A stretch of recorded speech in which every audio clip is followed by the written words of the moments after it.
Assalamualaikum and hello everyone. My name is Amakar Nizam bin Awazahari, matrix number 72136, and in this video, me and my friends will be attempting to explain some materials about hefty and hazards around the school. So, our first presenter will be Duncan, and then Demetrio, and then Ben, and then Feby. The first part of our presentation will be about hazards and the kinds of hazards. Our second part will be about electrical safety. Our third part will be about PPE at a construction area, however, it is applicable to schools.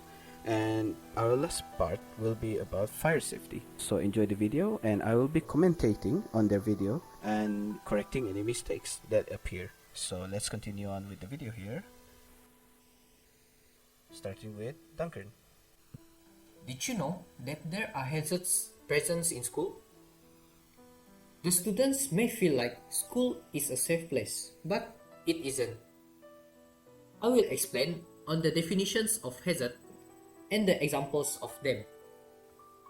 A hazard may be defined as a condition or combination of conditions that, if left uncorrected, may lead to an accident, illness, or property damage, or anything that has the potential to cause harm, damage, or loss. What are the examples of hazard? Firstly is physical hazard. It is created by factors within the environment that can cause harm to the body with or without contact. For example, slips, trips, and falls. This incident usually happen when the students are going up or down on the staircase. Multiple injuries can develop when exposed to this hazard, such as cramps and loss of consciousness. What is the meaning of this sign? Yes, it is a sign of slippery area. Usually, the cleaner will put this sign when they are mopping the floor. Students may slip if they are not aware of the sign. This may lead to injuries to their back or other body parts. Secondly is chemical hazard. It is created by factors that can cause harm to the body with or without direct contact of the chemical substances. For example, liquids such as paints and acids, vapors and fumes, gases such as propane, carbon monoxide and helium, and also flammable materials such as gasoline. These substances can cause burns and also long-term health issues if they are accidentally touched the mercury. These are the examples of hazard symbols that are present in the school laboratory. Thirdly is ergonomic hazard. It is a condition that may pose risk of injury to the musculoskeletal system, lower back, tendons, or nerves of the hands or wrist. For example, poor or wrong posture during lifting, awkward movements, and having to use too much force will lead to this hazard. The effects of this hazard are back pain and injury to other parts of the body. What about this picture?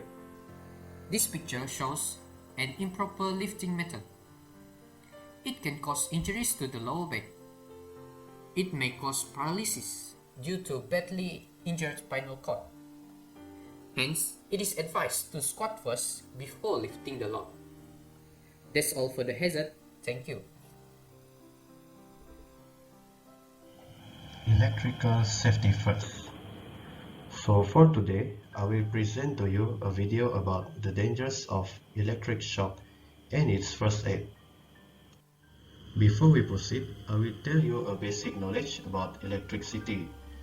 Electricity power ups your telephone, fan, radio, and TV, which means it cannot be seen and smelled. It is very hot and it looks like a blue or purple colored light, like lightning, as you can see in the picture. Okay, so there's a mistake here by my friend. Actually, in the first point, he said that electricity cannot be seen or smelled. However, the third point, he said that the electricity can be identified by its blue or purple colored light. However, this is a misunderstanding, actually, that air that is heated up by a current or high current going through the air which excites the air and then turns it into plasma, which glows a bright purple or blue color. That's actually not electricity. Electricity is just the movement of electrons through a medium, which is expressed through air by a light that is blue or purple colored. And cannot be seen or smelt one is through our main power, which is through the wires. So, slight misunderstanding there. Let's continue on with the video. How dangerous is electric shock? Well, first thing first, when you get caught by electric shock, you will suffer a heart attack, brain damage, burns, or even death. How to avoid electric shock? You must avoid touching a socket with wet hand. Keep away any electrical device from small children and do not play games while charging. Electric shock first aid.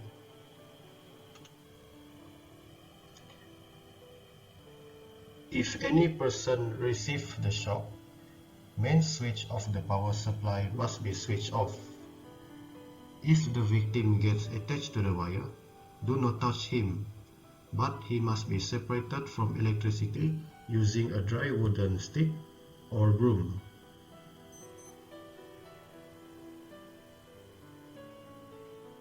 If the victim has difficulty to take breath, perform CPR or seek professional help. Blow air through the mouth by closing the nose. Then, let him in the open air and call 911 for doctor intervention as soon as possible.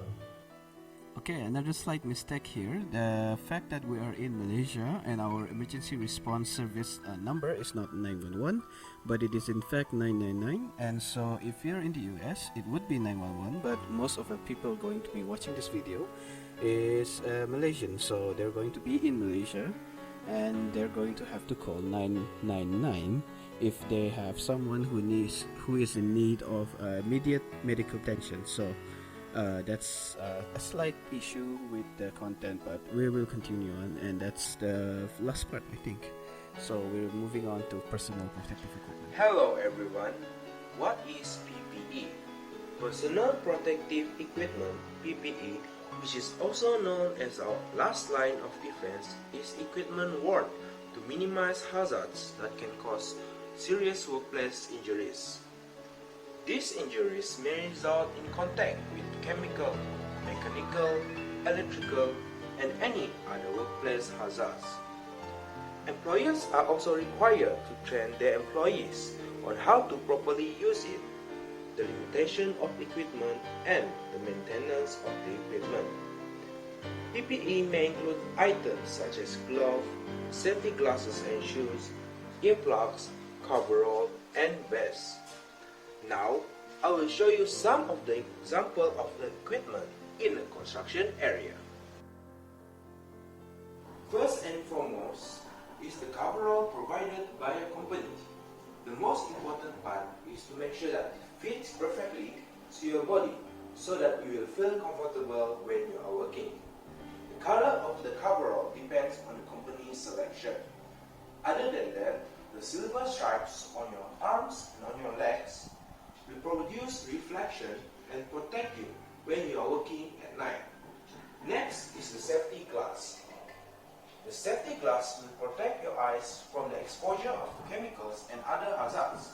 For example, when you are welding, the safety glass will protect your eyes from the spark of the welding. Next is the helmet. In a construction area, there are a lot of hanging objects that might fall to your head. The safety helmet will protect you from a falling object. Last but not least is the shoe. Foot protection is a standard equipment for any work environment. That's all for. Okay, before he ends the video, it's important to note that the helmet is not worn properly. The head strap must be on at all times at a construction site or at any sort of situation where you have falling objects. For example, a school in Japan would have their children having to wear helmets, so that if the earthquake happens, if they're not trained properly yet, so you usually see this in kindergarten, so they will have the helmet, so the helmet will be strapped on properly, not like what Ben is showing. So let's continue with Ben saying goodbye. PPE. Thank you. Hello guys, my name is Baby Katerina Eva and my matrix number is 72236. So in this video, I'll be presenting about the fire safety that people should have known, especially those in the school. So let's stay tuned. We all know how dangerous fire can be. What is not always obvious is how easily a fire can start. The fire service had 10,000 of fire incidents every year that could have been prevented by putting a simple fire safety measures or procedures in place. Fire triangle is a simple model for understanding the ingredient necessary for all fires. Fire is a chemical reaction or series of reaction where heat is evolved and needs three things to be present so it can happen. The ingredients are heat, fuel, and oxygen. So basically, a fire naturally occurs when all of these elements are combined in the right mixture. And fire can be prevented by making sure all of these elements are unable to mix. Without sufficient heat, there can be no ignition. Without fuel, there is nothing to be burned. And without sufficient oxygen, a fire cannot begin. So how do we put out the fire? Fire extinguisher is the best and the most common method of tackling fire, but you must be able to recognize the correct fire extinguisher for the type of fire, because using the wrong type of fire extinguisher can make the fire situation become more worse. Here are some examples of the fire extinguishers that people should have known about. So, the first one is a water extinguisher. Water-filled extinguishers are solid, signal red in color, and are only suitable for Class A fire. These are the fires involving organic, solid material such as wood, cloth, paper, plastics, and many more. Do not use this water extinguisher on burning fat or oil on live electrical appliances. To use the water extinguisher, pull the safety rack to break the seal. Pull out the safety pin, hold the handle and the discharge tube. Test it to check if it works. Then direct it at the base of the flames and keep it moving across the area of the fire until all of the flames are out. Okay, so for fire that can be extinguished with water, if you're at ground level and you can have high pressure water available to use, like for filling up a bucket, then you can use that as well. However, for high-rise buildings, skyscrapers, they usually use this because it's easily transportable pressured water to use as a fire extinguisher. So you can use a bucket of water and have the same effectiveness. So continue. So, the second one is carbon dioxide or CO2 extinguisher. CO2 extinguishers are signal red with a black panel. They are suitable for use on Class B fires and those involving the electrical equipments. To use a CO2 extinguisher, position the discharge horn as it will be too cold to do so. When the extinguisher is being used, put the safety tag to break the seal. Pull out the safety pin, hold the handle and the body of the extinguisher. Test it to check if it's work. Point the horn at the base of the flames and whilst discharging the extinguisher, walk toward the flames to put them out. When the flames are out, walk back away from the fire while still discharging the extinguisher. So, the last one is the powder extinguisher. Dry powder extinguisher is the signal red color with a blue panel. This extinguisher is suitable for use on Class A, B, and C fires and it is also suitable for electrical fires. To use it, pull the safety tag to break the seal. Pull out the safety pin, hold the handle and the discharge if there's one. Test it if it works. Point the injector discharge horn at the base of the flames and with a rapid sweeping motion, drive the fire towards the far edge until all of the flames are out.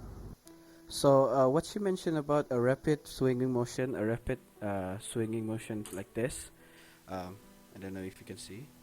Yeah, that's for fire that is surrounding you. So if you don't have fire that's surrounding you, that's fine. You just point it at that point of where the fire is present, and you should put out the fire. And it is worth noting also that this is the most common type of extinguisher. So learn this, the usage of it, how to maintain it, and contact your local police fire department to get one. So yeah, let's continue. That's all from me, and that's all from us, and I would like to say thank you again for watching this video, and thank you for listening to us, and I hope you enjoyed the video. Goodbye.